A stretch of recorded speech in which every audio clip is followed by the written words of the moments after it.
Patuloy na po tayo mga kaibigan. Dito na tayo sa 5, no? 6 na. Ituro sa bata ang daang dapat niyang lakaran. So yan mga kaibigan. Ituro sa bata. Ituro sa bata ang daan na dapat niyang lakaran. At hanggang sa paglaki, di niya ito kalimutan. Mga kaibigan, ito yung isa sa mga labis na kawikaan. No? Parang isang punong kahoy, mga kaibigan. No? So, nanggaling siya sa buto. Ang buto na naalaala ko, nagaling sa isang lugar, may dala akong buto. So, ang buto na yun, halimbawa, mayroong isang tao na kaibigan ko, na abogado siya, no? Sabi, ang ganda ng mango.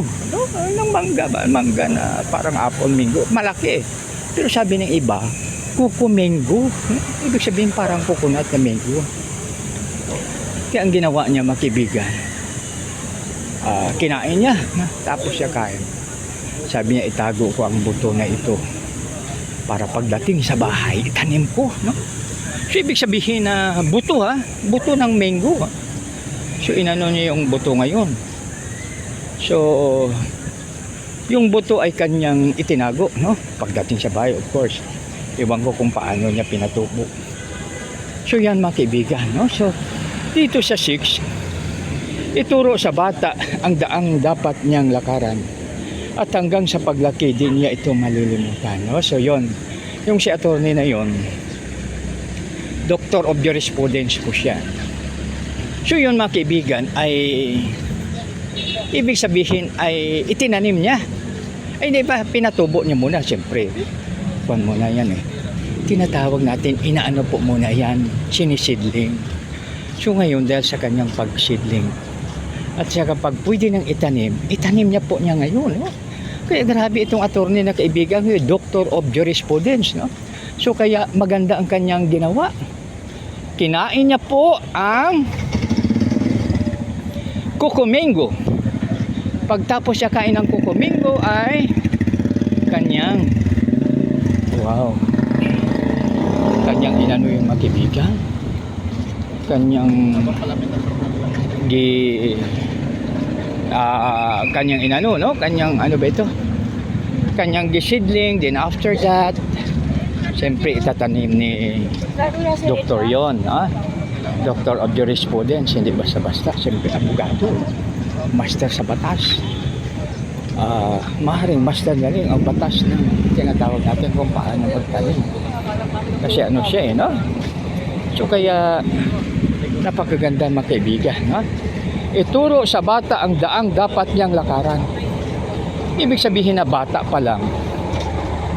Sabi din ng mga matatanda mga kaibigan, kaya ang Proverbs ay napakalaga. Sabi, pag matanda na daw ang sanga, hindi na pwede ibalukto. Tama naman. Kasi mabali siya eh. Diba?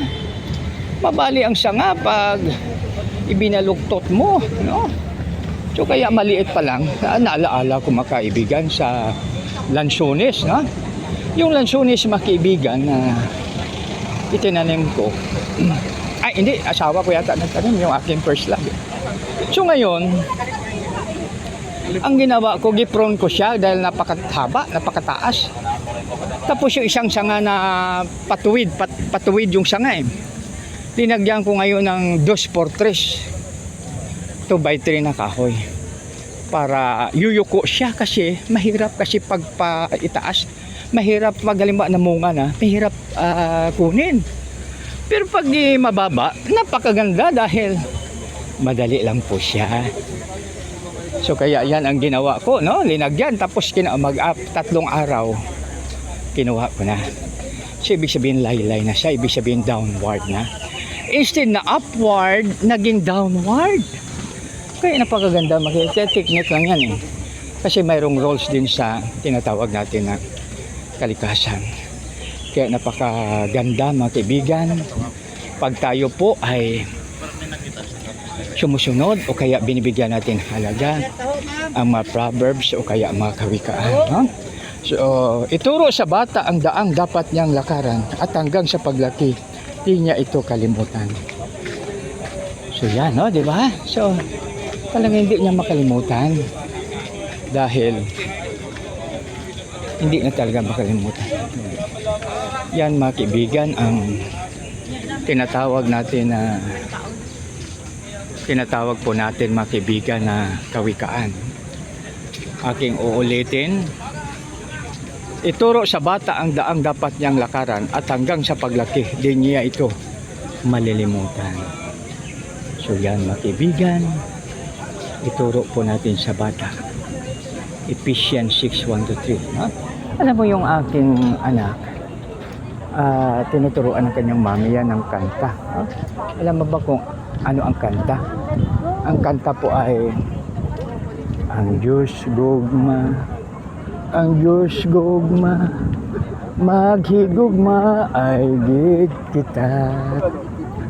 Ang Diyos gugma, ang Diyos gugma, maghigugma ay gid kita. Sa Tagalog, ang Diyos ay pag-ibig, mag-ibigan ko tayo lahat. God is love, love one another. God is love. No? So, yan ang napakaganda sa kawikaan mga kaibigan. No? Napakaganda. Isang maganda mapagpala, mapagbiyay at makadiyos po sa bawat isa. God bless us all.